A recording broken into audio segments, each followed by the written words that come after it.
अस्सलाम वालेकुम, welcome to इमराद। दोस्तों, दो अहम चीज़ों पर बात करने जा रहे हैं।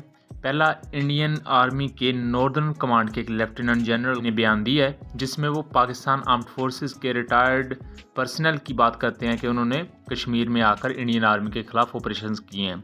ये कितना संगीन इल्ज़ाम है, इसके प्रोज एंड कॉन्स पर बात करते हैं। दूसरा बात करेंगे कि रशिया ये क्लेम करता है कि उसका MiG-35 aircraft Ukraine Russia war में उसे फ्रंट लाइन्स पर डिप्लॉय किया गया है। और इस खबर के आते ही दोबारा से ये खबरें दोबारा इमर्ज होना शुरू हो गई हैं कि क्या इंडिया, बांग्लादेश और इजिप्ट जैसे कंट्रीज़ दोबारा MiG-35 को कंसीडर करेंगे अपनी एयर फोर्सेस के लिए, क्योंकि MiG-35 एक बहुत लंबे अरसे तक एक सर्द खाने में पड़ा रहा है जिसे उसकी कंपनी बेहतर तरीके से दुनिया के सामने प्रेजेंट नहीं कर सकी।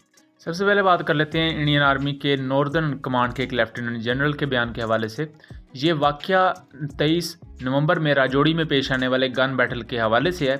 इस गन बैटल पर मैंने अपने सेकंड चैनल कॉन्फ्लिक्ट कार्ड पर डिटेल्ड वीडियो बनाई हुई है और उसमें तमाम उन पहलुओं का भी जिक्र किया है जिसमें इंडियन मीडिया ने मुख्तलिफ तरीके से इस पूरे के पूरे मामले को प्रेजेंट किया था।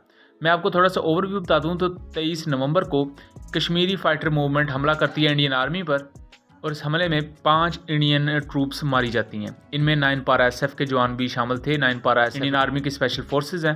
ये हमला काफ़ी ज़्यादा एक कारी ज़र्ब समझा जा रहा था इंडियन आर्मी पर। इंडिया के अंदर भी इस पर बहुत ज़्यादा क्रिटिसिज्म हो रहा था कि आपकी अगर स्पेशल फोर्सेज एक मिलिटेंट ग्रुप से नहीं लड़ पा रही तो आप किस तरह ये क्लेम कर सकते हैं कि आपकी CRPF या उससे निचले दर्जे की जो इंडियन आर्मी है, रेगुलर ट्रूप्स हैं, वो इनको बेहतर तरीके से काउंटर कर सकती हैं।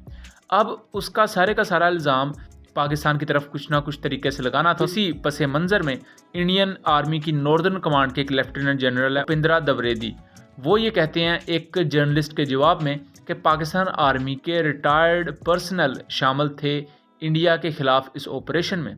बुनियादी तौर पर उनसे एक जर्नलिस्ट सवाल ये करता है कि क्या पाकिस्तान की SSG इसके पीछे शामिल है, क्योंकि ट्विटर पर मुख्तलिफ जो इंडियन साइड पर अकाउंट्स थे उन्होंने 23 नवंबर की सुबह से ही ये बात कहना शुरू कर दी थी कि पाकिस्तान की SSG ने स्ट्राइक की है इंडियन ऑक्युपाइड कश्मीर में। और इसी के चलते मुख्तलिफ जर्नलिस्ट ने भी इस बात को पिक किया और उन्होंने पूछी एक इंडियन लेफ्टिनेंट जनरल से, और इंडियन लेफ्टिनेंट जनरल इसका एक गोलमोल सा जवाब देते हैं कि SSG का तो वो जिक्र नहीं करते, लेकिन वो कहते हैं कि पाकिस्तान आर्मी के कुछ रिटायर्ड पर्सनल थे जो इस तमाम ऑपरेशन का हिस्सा थे। अब ये चीज़ बिल्कुल गलत है।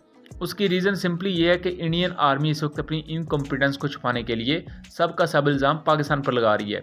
और इंडियन लेफ्टिनेंट जनरल उपिंद्रा द्विवेदी ये कहते हैं कि लोकल मूवमेंट कोई मौजूद है ही नहीं। मतलब वो एक लोकल मूवमेंट TRF और PAFF या LET जैसी जो तहरीकें हैं कश्मीरियों की, उनको वो सिरे से ही इनकार कर रहे हैं। हालांकि इससे पहले जब भी ऑपरेशन होता है इंडियन आर्मी अपनी ऑफिशियल स्टेटमेंट्स में उनके नाम तक लेती है।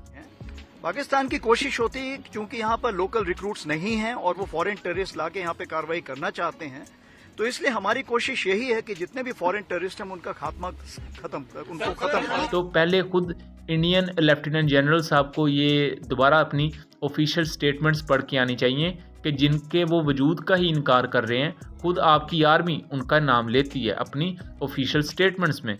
उपिंद्रा द्विवेदी ये कहते हैं कि पाकिस्तान आर्मी के सोल्जर्स इंडियन ऑक्युपाइड कश्मीर में आए, वो राजौरी तक आए, उन्होंने इस ऑपरेशन में हिस्सा लिया और वो चले गए। तो इसमें फिर नाकामी किसकी है? क्या इंडियन मिलिट्री का सर्विलेंस का जो पूरा निज़ाम है वो इतना ज़्यादा कमज़ोर और इतनी ज़्यादा उसमें लूप होल्स हैं कि दूसरे कंट्री की तरफ से पर्सनल आपकी तरफ आ रहे हैं और आपको पता नहीं लग रहा, जबकि दूसरी तरफ इंडिया पूरी दुनिया में ये भी क्लेम करता है कि one of the most best surveillance system जो दुनिया में मौजूद है उनमें से एक इंडिया के पास भी है। ये एक बहुत ज़्यादा संगीन इल्ज़ाम है। सिंपली इसका मतलब ये है कि इंडियन सोवरेनिटी को हिट किया गया है। पाकिस्तान की फॉरेन मिनिस्ट्री को इसके बारे में क्लियर कट स्टेटमेंट देनी चाहिए और पाकिस्तानी गवर्नमेंट को इसके बारे में क्लियर करना चाहिए कि ये जो झूठ फैलाया जा रहा है इसकी पहली बेस तो ये है कि इंडिया खुद अपने मुल्क में मौजूद कश्मीरी मूवमेंट्स को मानने से इनकार कर रहा है। दूसरा, जबकि इंडिया की स्पेशल फोर्सेज अब एक ऑपरेशन में नाकाम हुई हैं तो इंडिया किसी ना किसी तरह एक दूसरे मुल्क की स्पेशल फोर्सेज पर इल्ज़ाम डाल रहा है ताकि किसी ना किसी तरह चीज़ों को कवर अप किया जा सके, क्योंकि ये बहुत ज़्यादा शर्मिंदगी की बात हो जाएगी कि अगर इंडिया खुल के ये मान जाए कि एक मिलिटेंट मूवमेंट ने हमारी स्पेशल फोर्सेस को शिकस्त दी है या उन्हें खुदेड़ के रख दिया है। दूसरा, हम बात करेंगे रशिया के chief designer United aircraft corporation, उन्होंने ये बयान दिया है कि हमारे MiG-35 aircraft Ukraine Russia war में फ्रंट लाइन्स पर डिप्लॉय रहे हैं। ये मिग 35 एयरक्राफ्ट Su-35 के मुकाबले में बनाया गया था। मिग 35 बुनियादी तौर पर मिग 29 एयरक्राफ्ट का एक बहुत ही ज़्यादा अपग्रेडेड वेरिएंट था। मिग 29 एयरक्राफ्ट को इंडियन एयरफोर्स भी इस्तेमाल करती है, मिस्र इस्तेमाल करता है, सूडान इस्तेमाल करता है और बहुत से दूसरे कंट्रीज़ है जो मिग 29 एयरक्राफ्ट को इस्तेमाल करते हैं। रशिया ने मिग 29 एयरक्राफ्ट को अमेरिकन F-16 के मुकाबले का बनाया था और इसका आज तक कंपेयर किया जाता है F-16 के साथ और एक कंपेरेबल और बहुत ज़्यादा कैपेबल एयरक्राफ्ट है। लेकिन जब इलेक्ट्रॉनिक वॉरफेयर और एवियोनिक्स का मामला आता है तब F-16 हर लिहाज से मिग 29 को आउट मैच कर देता है। मिग 35 का बुनियादी तौर पर 2006 में पहली फ्लाइट हुई थी मिग 29M की, जिसे आगे चलकर मिग 35 का ही नाम दे दिया गया था। 2007 में इसे बेंगलोर में पेश किया गया था लोगों के सामने, दुनिया के सामने, एरो इंडिया एयर शो में, और वहां इसने F-18 ग्रिपन और राफेल एयरक्राफ्ट के मुकाबले में कोई अच्छा परफॉर्म नहीं किया था। मैं इसके बारे में बताता चलूं, उस वक्त एक Russian military officer colonel general Bondarev वो ये कहते थे कि हम 170 मिग 35 एयरक्राफ्ट अपनी एयरफोर्स में शामिल करेंगे, और ये बयान है 2015 का।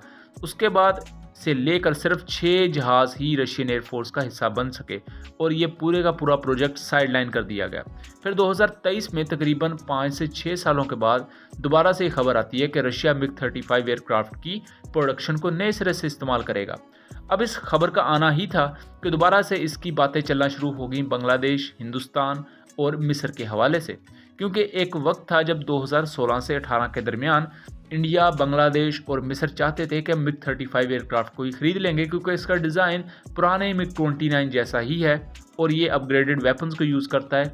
इसमें ज़ुक ऐसा रेडार है जो कि बहुत लंबी रेंज तक डिटेक्शन का हामिल है। लेकिन फिर भी ये एयरक्राफ्ट ऑन पेपर बहुत अच्छा रहा, लेकिन जब प्रैक्टिकल की बारी आई तो ये एयरक्राफ्ट नाकाम ही समझा गया, जिसकी वजह से इस पूरे के पूरे प्रोजेक्ट को रशियन एयरफोर्स ने भी अप्रूव नहीं किया था।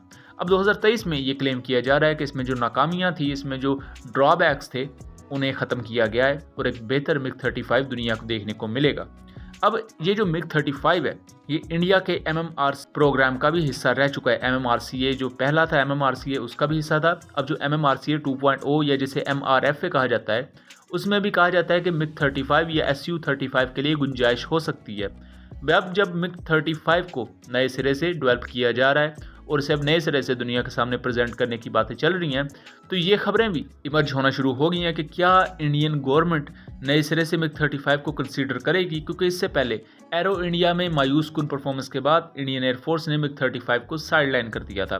बांग्लादेशी एयरफोर्स भी अपने पुराने मिग 29 को अव्वल अपग्रेड करना चाहती है या उनको रिप्लेस करके उनकी जगह मिग 35 को चूज कर सकती है, और इजिप्ट भी ऐसे 24 मिग 35 चाहता था 2014 में, लेकिन बाद में जब इसकी परफॉर्मेंस कोई ज़्यादा अच्छी नहीं देखी गई तो उन्होंने फिर इनकार कर दिया था। तो दोस्तों, आपको क्या लगता है कि मिग 35 को अगर नए तरीके से यहाँ प्रेजेंट किया जाता है और एक बेहतर एयरक्राफ्ट दुनिया के सामने आता है, तो क्या इंडिया, इजिप्ट और बांग्लादेश जैसी कंट्रीज और उसके साथ साथ रशिया भी इसको दोबारा से कंसिडर करेगा, जैसा कि इसके 6 में से कुछ एयरक्राफ्ट को फ्रंट लाइन्स पर डिप्लॉय किया गया है और इसके बारे में अभी परफॉर्मेंस पर बात नहीं की गई कि कितना बेहतर इस जहाज़ ने परफॉर्म किया है। सो उम्मीद करता हूँ चीज़ें क्लियर रही होंगी। वीडियो पसंद आई हो तो ज़्यादा से ज़्यादा शेयर कीजिएगा। मिलेंगे अगली वीडियो में, तब तक के लिए अल्लाह हाफिज़।